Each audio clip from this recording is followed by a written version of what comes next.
மாளிகையில் தாய்மடியில் கன்றினை போல் மாய கண்ணன் தூங்குகின்றான் தாலேலோ.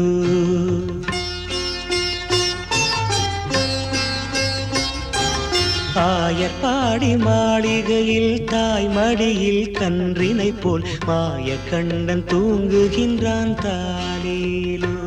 அவன் வாய் நிறைய மண்ணை உண்டு மண்டலத்தை காட்டிய பின் ஓய்வெடுத்து தூங்குகின்றான் ஆராரோ. ஓய்வெடுத்து தூங்குகின்றான் ஆராரோ.